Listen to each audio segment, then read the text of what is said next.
Bonjour les sixièmes. Alors aujourd'hui nous allons apprendre à utiliser EasyDoc, non pas pour trouver un livre de fiction, mais pour trouver un livre documentaire. Je vais utiliser les exemples que je vous ai demandé de trouver dans Cuisinière. C'est pas grave, ça va vous donner des indices, mais l'idée c'est que vous compreniez bien comment ça fonctionne. Alors, vous êtes sur votre ordinateur. Pour aller sur EasyDoc, je vous rappelle que vous devez ouvrir un navigateur. Donc ça peut être Mozilla Firefox, Google Chrome ou Edge, peu importe. Moi, j'utilise plutôt Firefox. Ensuite, pour trouver EasyDoc, sur mon ordinateur, moi, comme je l'utilise souvent, je l'ai mis en favori. Donc, EasyDoc, on peut le trouver ici. Donc, moi, je l'ai mis dans ma barre personnelle, ma barre de favoris. Maintenant, si vous ne l'avez pas fait, vous devez passer impérativement par Arsène Janzet et par Arsène76. Voilà. Vous devez vous connecter à Arsène Janzet. Donc moi, évidemment, je vais me connecter en tant qu'enseignante, mais pour vous, vous vous connectez avec vos identifiants personnels.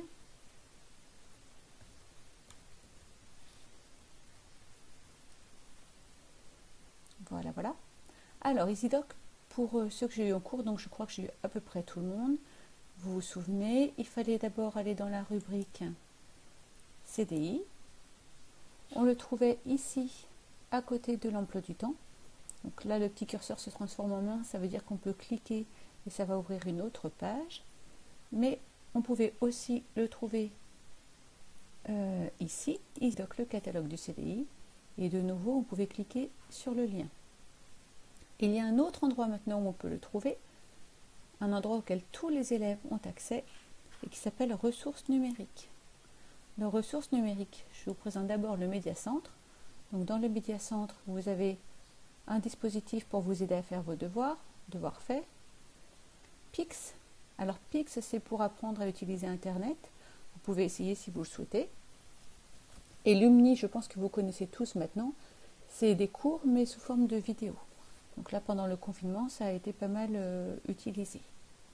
Nous, ce qui nous intéresse pour la séance d'aujourd'hui, c'est EasyDoc. Donc on a juste à suivre le lien.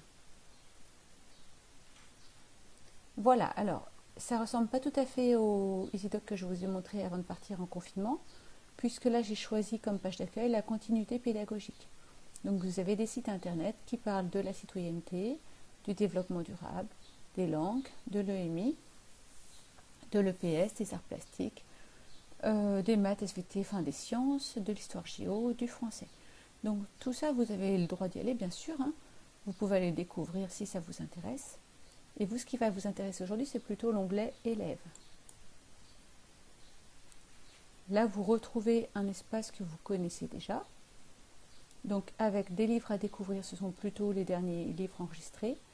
Alors là, évidemment, les dernières revues, moi, je ne les ai pas enregistrées, puisque je n'avais pas accès au CDI. Pour faire la recherche, rien ne change. Comme pour les livres de fiction, vous devez taper un mot dans la barre de recherche. Pour les livres de fiction, vous vous souvenez, on pouvait taper un titre, un auteur, un éditeur, une collection. Alors ici, on serait bien incapable de donner un titre, un auteur ou une collection pour un livre documentaire. Donc on tape le sujet de notre recherche. Si je cherche un livre sur les chats, je mets le mot-clé chat.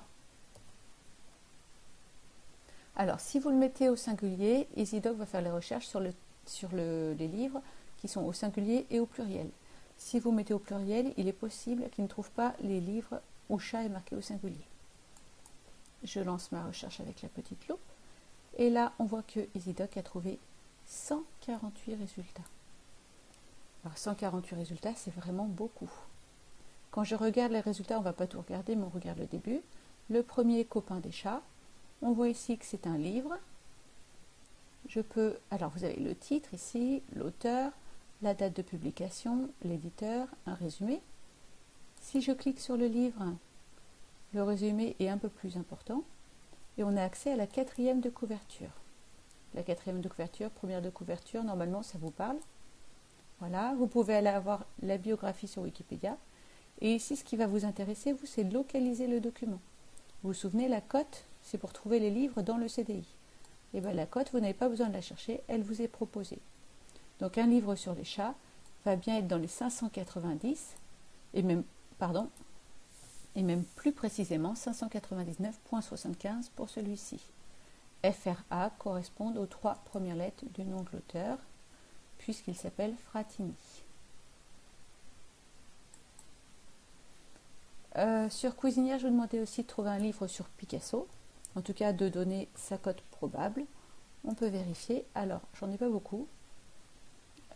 Sur Picasso, il y a 51 résultats. Donc, le premier, c'est un article, c'est un périodique, donc un magazine, marqué presse.